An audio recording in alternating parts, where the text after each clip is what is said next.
Tahu apa yang disebut kurban? Tahu? Siapa yang tahu yang disebut kurban apa? Kebanyakan kita mengartikan bahasa kurban itu dengan arti memotong. Kata kurbana itu awal katanya dari koroba yang artinya dekat. Koroba ditambah alif nun menjadi kurbana yang artinya yang bertambah kedekatannya. Kepada siapa? Kepada Allah. Jadi artinya kurban itu untuk mendekatkan diri kepada Allah. Sekarang kita bahas kurban. Apa sih hukumnya kurban itu? Kita lihat di 4 imam. Imam Maliki, Imam Hambali, Imam Syafi'i sama Imam Hanafi. Pertama, Imam Hanafi. Imam Hanafi berpendapat bahwa kurban itu adalah wajib hukumnya. Kata beliau. Beliau berlandaskan dalil, ya, berlandaskan dalil man wajada sa'atan falam yudhi. Barang siapa yang punya rizki yang lapang, saat yang lapang yudhi, tapi tidak mau kurban, ya. Fala yataroban sholatna. Jangan dekat-dekat ke musola kami, ke masjid kami. Seperti itu. Jangan dekat-dekat tempat sholat kami. Ini ada kata ancaman, ya. Ada kata ancaman di sini. Sehingga di usul fikih kita lihat jikalau ada hadis, ya, jikalau ada hadis yang berkonteksnya ada ancaman, itu hukumnya wajib. Nah, terus kita lihat lagi kepada pendapat kita, Imam Syafi'i dibarengi dengan Imam Malik, Imam Hambal. Yang 3 imam ini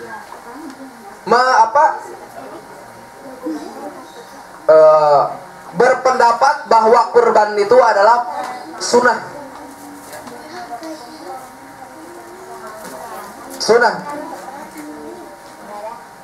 Terus Imam Syafi'i berlandaskan dalilnya dari mana?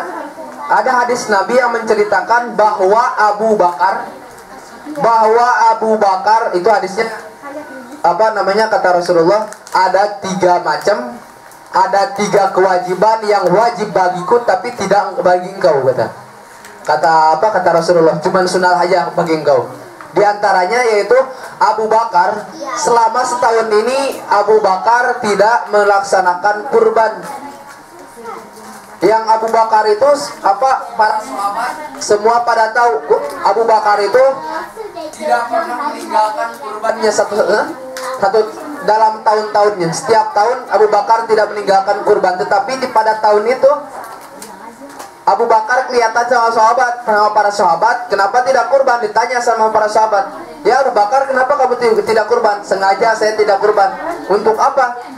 Supaya umat Rasulullah ke depan di zaman depan supaya tahu bahwa kurban ini tidak wajib, bahwa kurban ini adalah sunnah.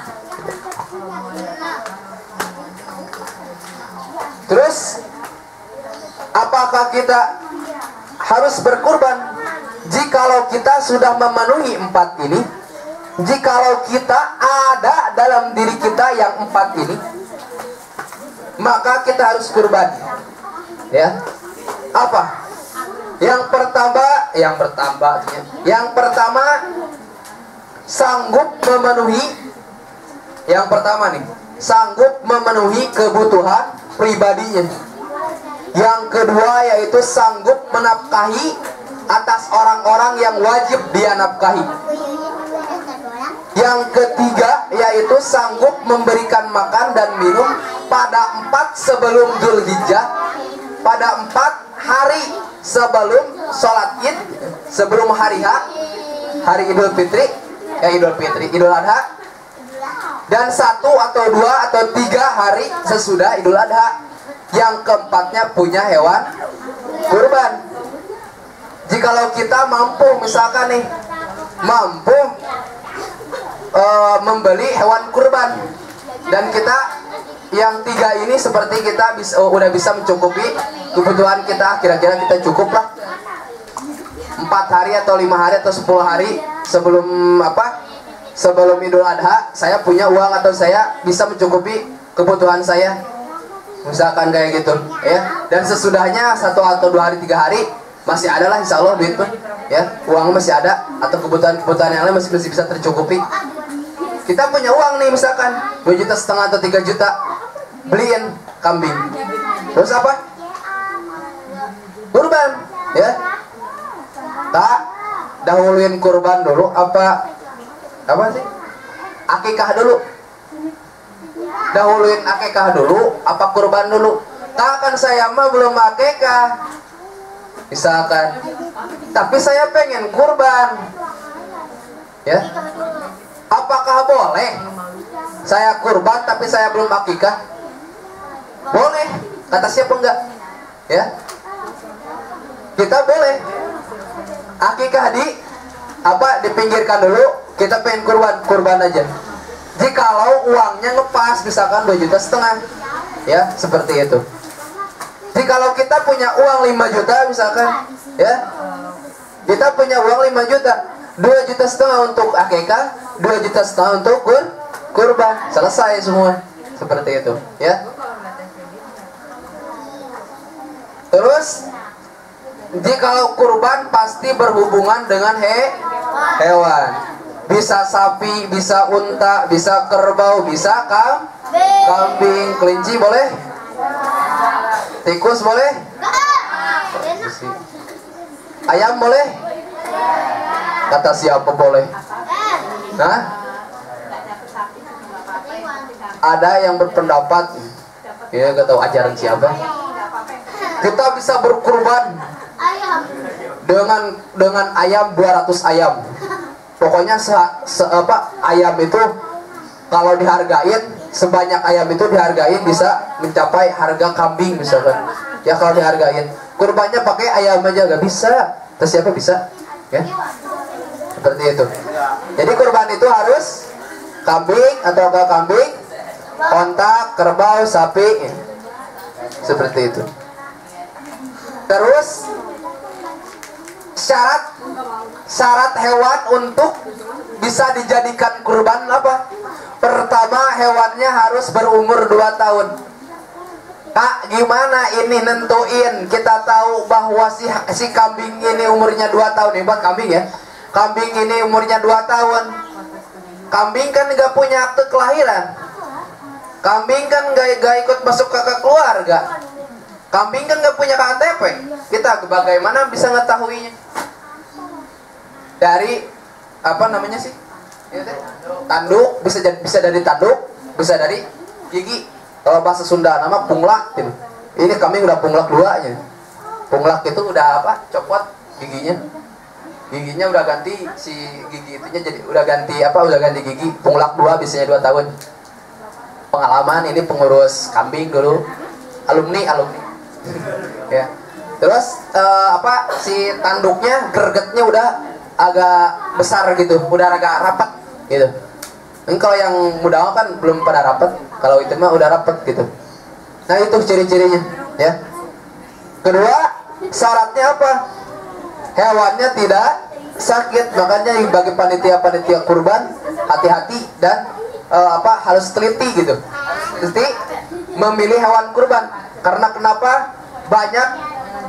Banyak sekarang mah hewan-hewan yang sakit terus disuntik itu ada disuntik terus jadi supaya si kambing ini supaya terlihat sehat gitu, padahal mah lagi sakit terus disuntik langsung ya, suntik sembuh gitu. Tapi bukan sembuh sih, jadi biar gak kelihatan si hewan ini nggak sakit gitu. Ada seperti itu zaman sekarang. Makanya harus hati-hati. Ya.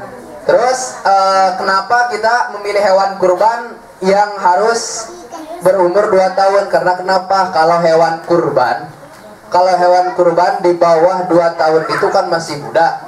Dagingnya itu lemaknya itu jadi kenyal gitu, basah. Dagingnya itu basah ya. nggak reket gitu. Jadi kalau kita di gulai juga jadi kelihatannya jijik gitu ya, bagi orang-orang yang apik begitu. Nah seperti itu. Jadi disarankan umur hewan kurban 2 tahun. Nah seperti itu. Jadi kita dapat ilmu apa nih hari ini? Yang pertama, hukumnya kurban itu menurut madhab kita Imam Syafi'i apa? Sunnah. Ya. Tapi sunnah harus gitu ya.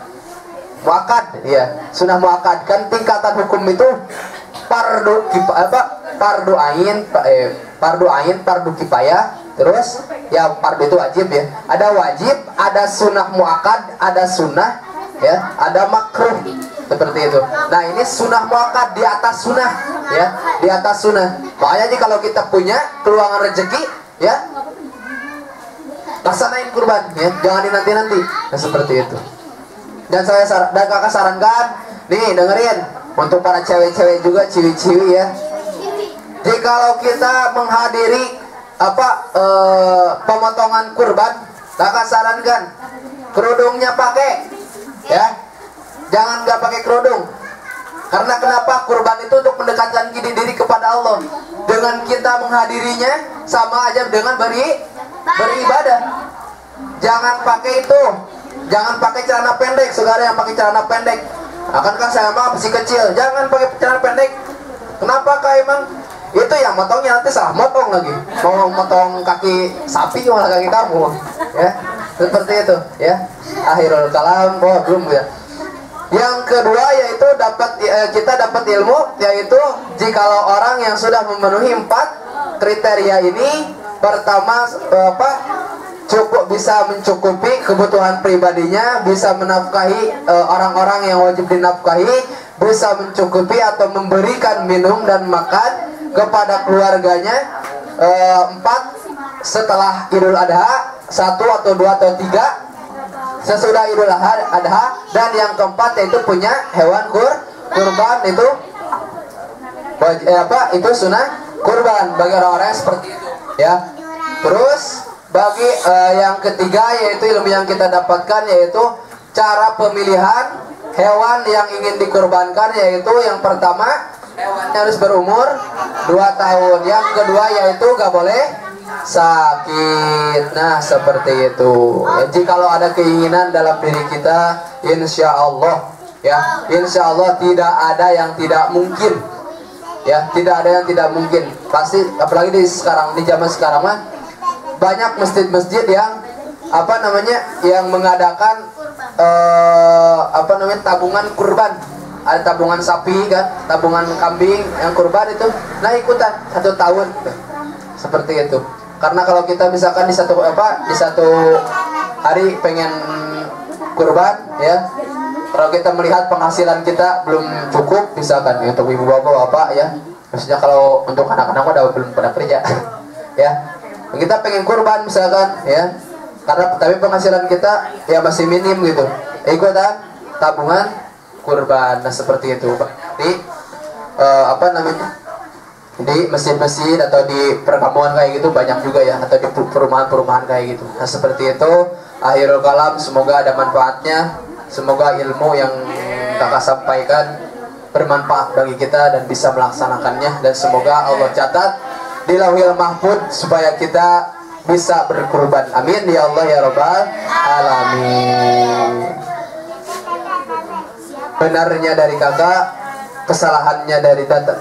Astagfirullahaladzim, kita ngomongnya ini. Kebenarannya datang dari Allah, kesalahannya datang dari kakak.